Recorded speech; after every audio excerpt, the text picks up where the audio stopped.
why is it useful or even important to believe in a life after death?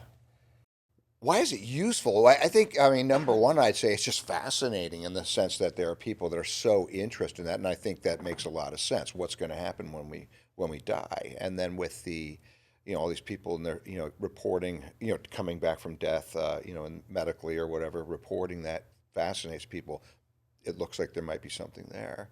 I know I'm not getting your question yet, but I mean, and again, Emanuel Swedenborg puts out so much about that is so similar to the near-death experience. But he does talk about why, why it's important. And I think, well, number one, when I teach this course to my college students at Bernathen College on afterlife, I say when we learn about the afterlife, it's not so much, learning about, hey, well, here's what's to come, but actually it helps us reflect on our own lives and see how we're living now. It's the kind of thing like, in a lot of religions, there's the accountability at the end of our lives.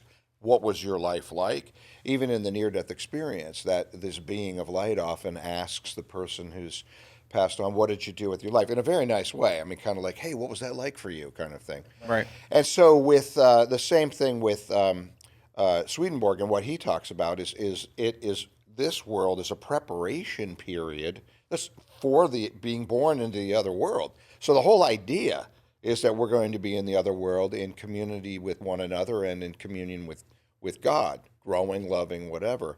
So if that's true, which I obviously believe it is on many levels, if that's true, then would not the focus be right now, not necessarily on, oh, what's that going to be like, but what does that mean for me right now? Who am I? Who am I? Because that makes a huge difference, in what's to come.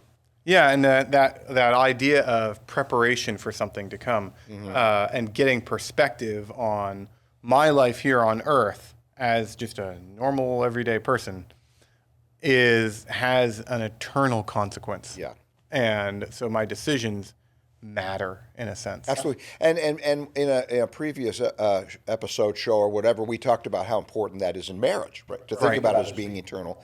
And it's the same thing, even maybe on a deeper level personally, to believe that our lives are eternal, they're beyond space and time, and that has huge ramifications for our lives and for the human race. Yeah, and it even has ramifications in when I look at other human beings. When I look at another person and I think, this isn't just a collection of cells or whatever. This is somebody who has an eternal soul. It means that every single person on Earth has some deep eternal value, not just relative value to what's going on here on Earth.